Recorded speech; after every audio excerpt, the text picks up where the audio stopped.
Think about the last time you said something in a meeting and immediately wondered if it came out wrong, or wore something slightly outside your usual range and spent the rest of the day convinced people were noticing, or stumbled over a word in front of a group and felt the heat rise in your face, certain that everyone in the room had registered it, filed it, and would remember.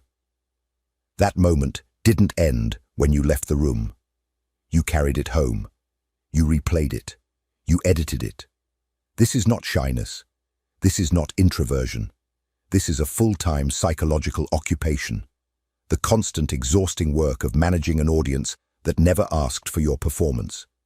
Most people live like this, not occasionally, constantly. Every entrance into a room, every word in a conversation, every choice of what to wear or say or attempt, filtered through an invisible panel of judges whose verdict you're always anticipating, always dreading. You've built an entire internal courtroom, and you show up for trial every single day. The working assumption underneath all of it is that other people are watching, that they're tracking your errors, cataloguing your awkwardness, noticing when your voice wavers or you said the wrong thing at the wrong moment. That failure, in any form, will be witnessed and remembered.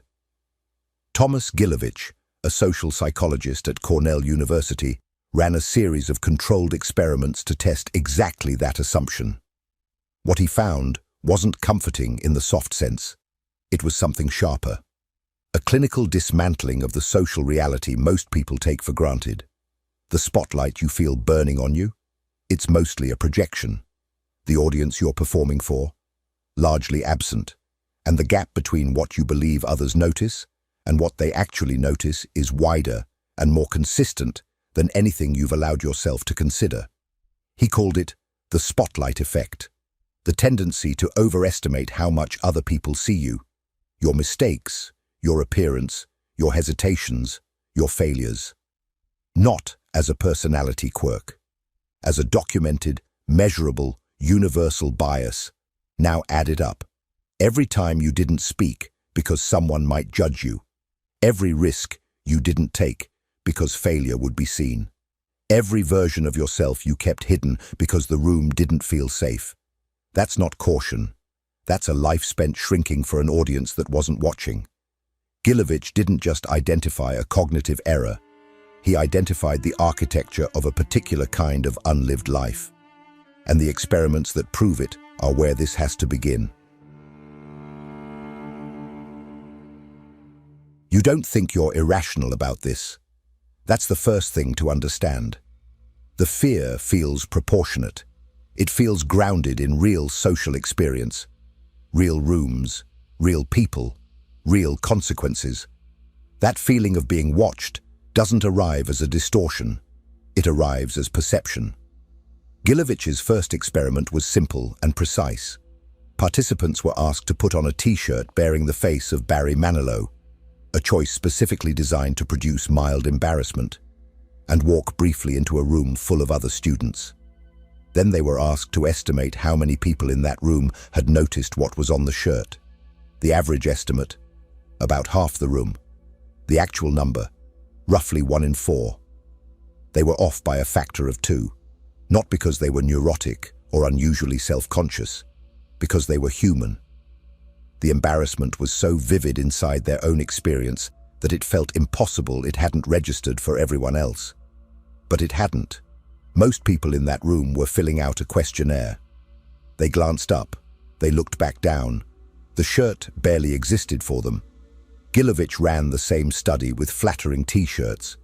Images participants were proud to wear. Same result. They overestimated by even more. The spotlight effect doesn't require embarrassment to operate. It runs on self-focus alone. Then he moved beyond appearance into behavior. In a third study, participants engaged in a group discussion and afterward estimated how prominently their contributions, their smart remarks, their speech errors, their potentially offensive comments, had registered with the other members. On every single dimension, they believed they had stood out more than they actually had. The brilliant point they made, less noticed than they thought. The stumble over a word, also less noticed. The spotlight, it turned out, shone equally on their pride and their shame, and in both cases, it shone far dimmer than they believed. The pattern is merciless in its consistency. You are not the exception. The bias doesn't spare the self-aware or the educated or the ones who tell themselves they don't care what others think. It operates beneath the level of intention.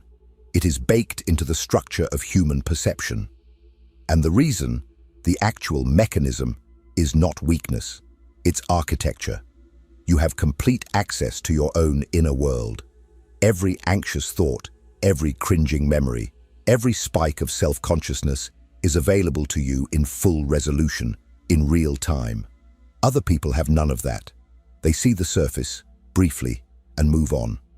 But you can't unknow what you know about yourself, and so you assume the gap between your inside and their outside is smaller than it is. It isn't. The gap is enormous. And in the next part, we go inside that mechanism. Because understanding why your brain does this is the only way to stop mistaking it for reality. If this content is making sense to you, click the subscribe button and subscribe to the channel. Thank you for your support. The spotlight effect is not a flaw in your character. It is a flaw in your software. And understanding exactly how it works is what separates people who escape it from people who spend their lives adjusting their behavior for an audience that left hours ago. Gilovich traced the mechanism to a process cognitive psychologists call anchoring and adjustment. The idea is straightforward. When your brain needs to estimate something uncertain, like how much other people are noticing you, it doesn't start from zero. It starts from the most vivid, immediately available reference point it has. And for questions about how you appear to others, that anchor is always the same thing. How you appear to yourself. You know exactly what you're anxious about. You know the shirt felt wrong the moment you put it on. You know you stumbled on that word. You know your voice went slightly too high in that moment. That internal knowledge is enormous, immediate, and impossible to ignore. So your brain starts there, at the full weight of your own self-consciousness, and then tries to adjust downward to account for the fact that others see less. The problem is, the adjustment is never enough. It can't be. You're trying to imagine a perspective you don't have access to, starting from a position of total self-immersion. You adjust a little. You tell yourself they probably didn't notice that much. But a little, and not that much, are still anchored to a baseline that is 2, 3, 4 times larger than reality. You land somewhere in the middle, and the middle is still wildly off. This is not something you can think your way out of in the moment. Gilovich demonstrated this directly. When participants were made to wear an embarrassing shirt, but given 15 minutes alone before entering the room, enough time to habituate, to stop feeling the shirt as an acute presence, their estimates dropped significantly. Not because the shirt changed, because their anchor changed. Less consumed by the shirt internally, they projected less onto the room. What this means is that the spotlight effect is not about vanity. It's not about insecurity in the clinical sense.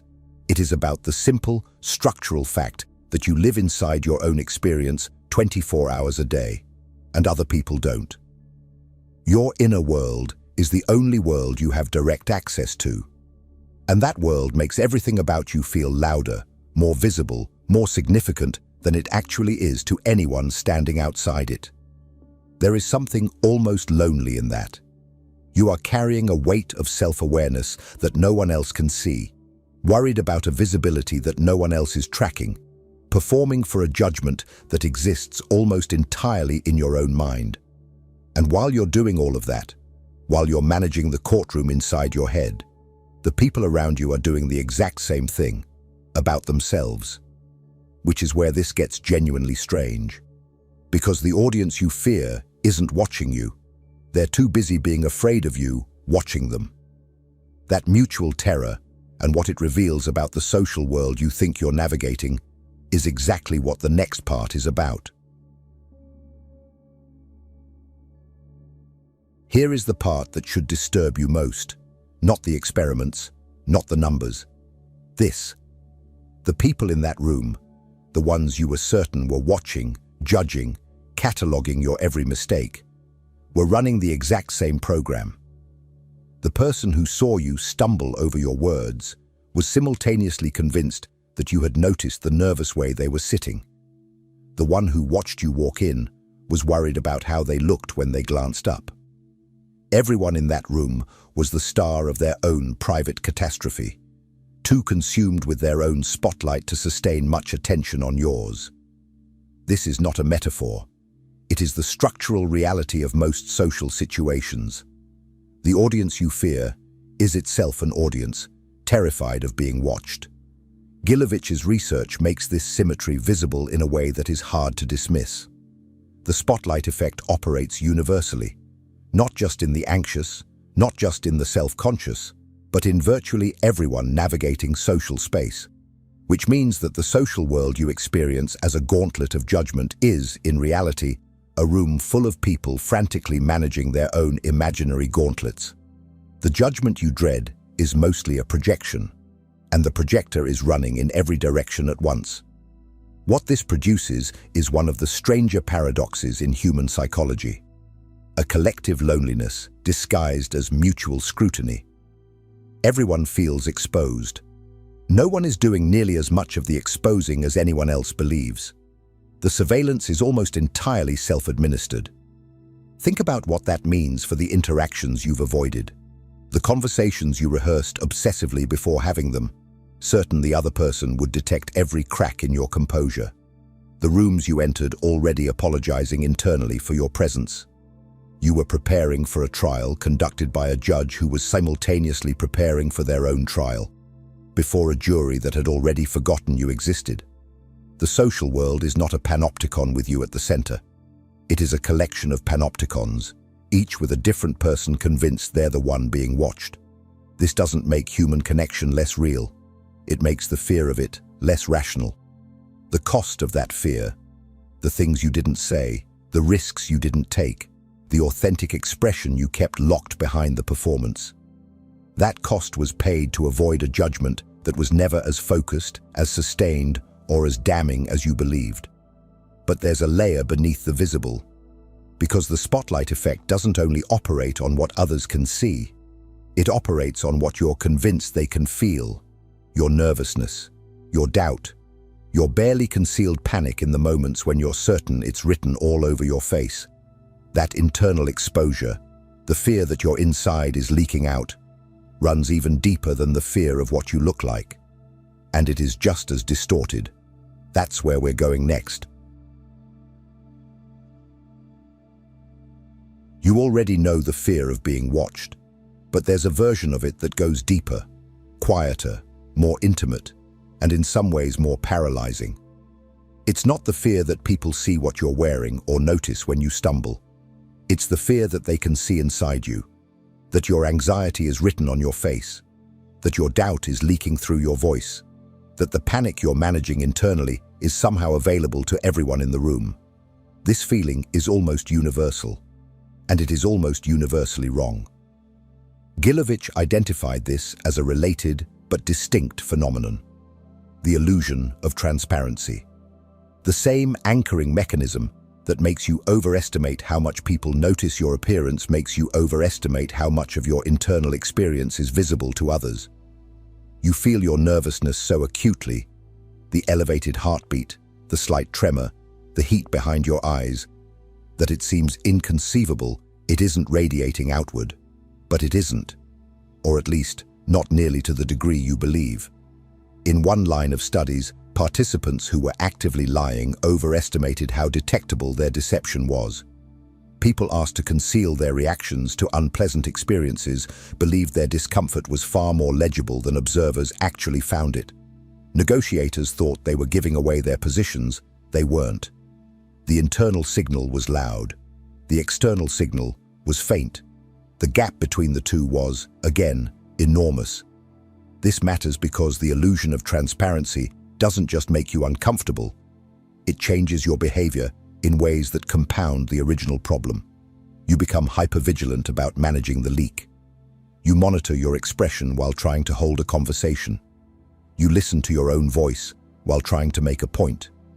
You split your attention between the actual interaction and the performance of someone who isn't anxious, which makes you more anxious, which you then become more convinced is visible, which tightens the spiral further.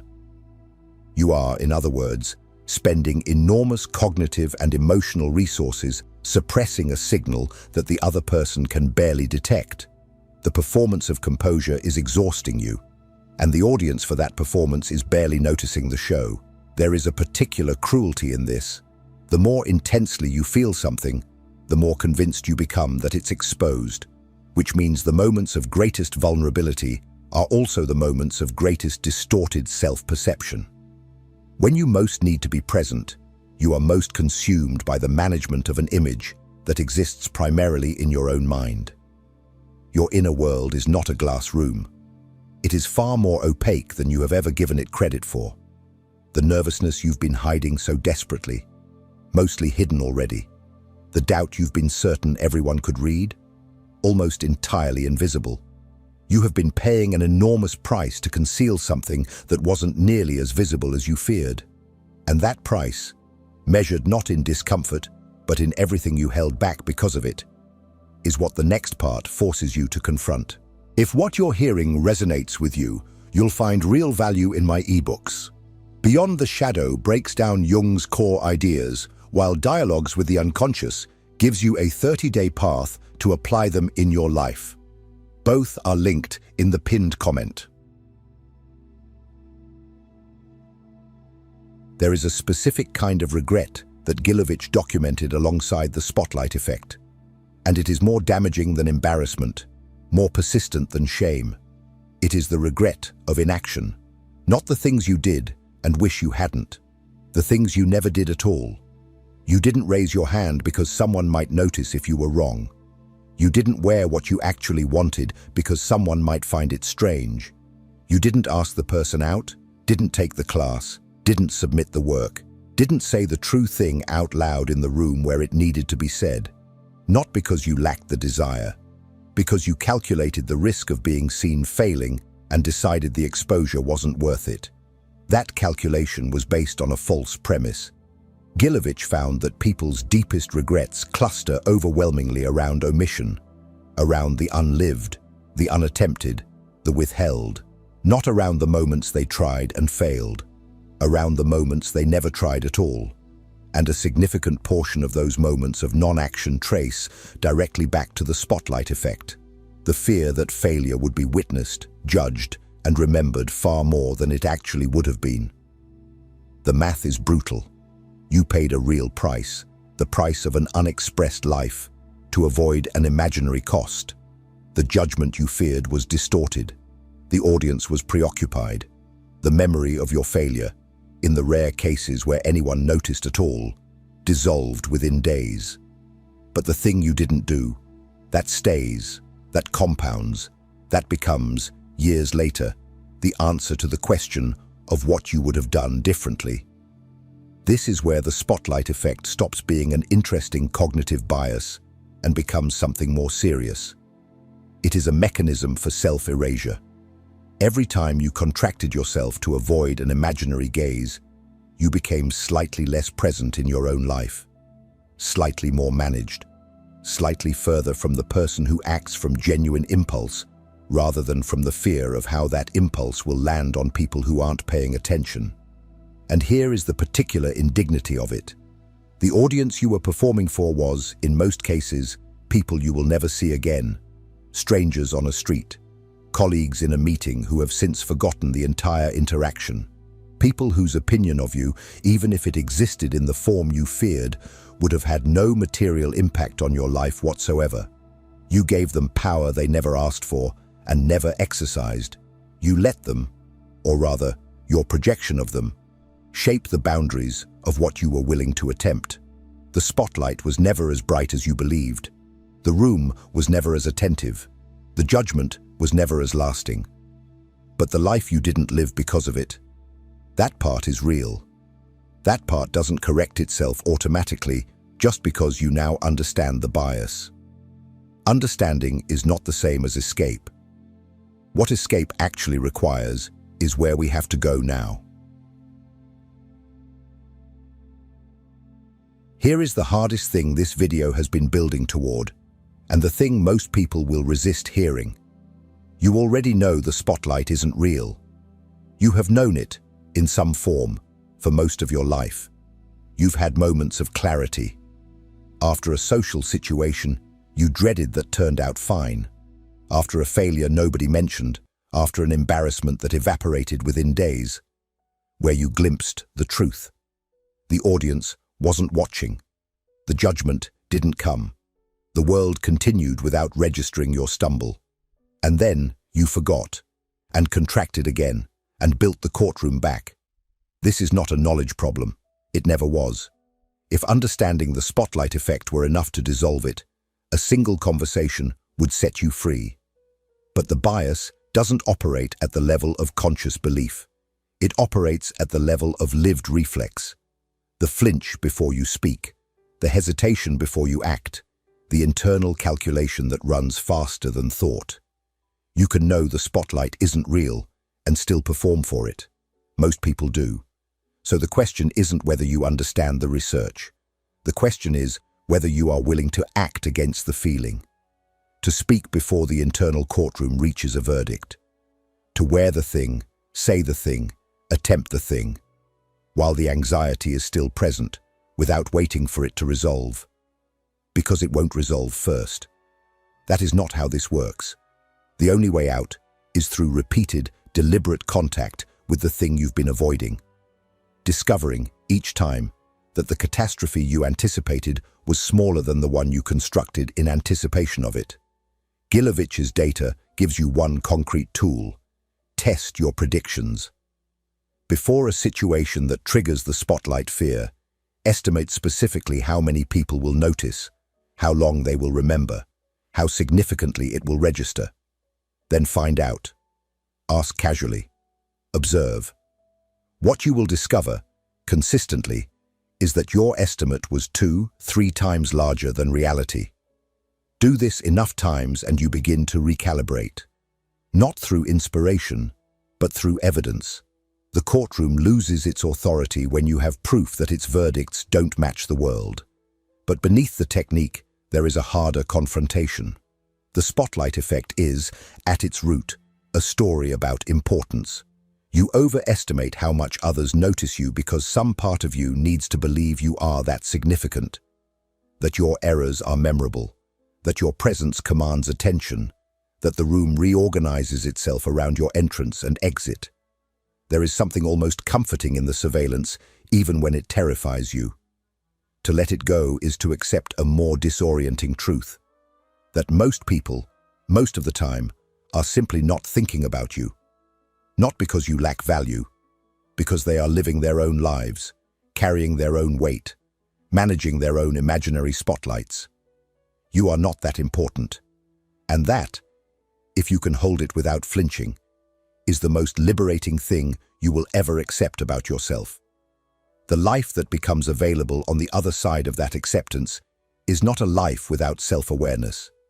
It is a life where self-awareness stops being a cage, where you can walk into a room without running the calculus of how you're landing, where you can fail in public without it becoming a defining event in your private mythology, where you can be, simply and without performance, the person you actually are, in front of people who are far too busy being themselves to scrutinize you the way you feared.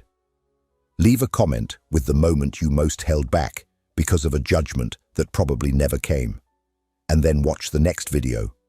Not because this one is finished, but because what you've just confronted has a way of surfacing things you weren't expecting. The work that began here doesn't stop when the screen goes dark. You already know that.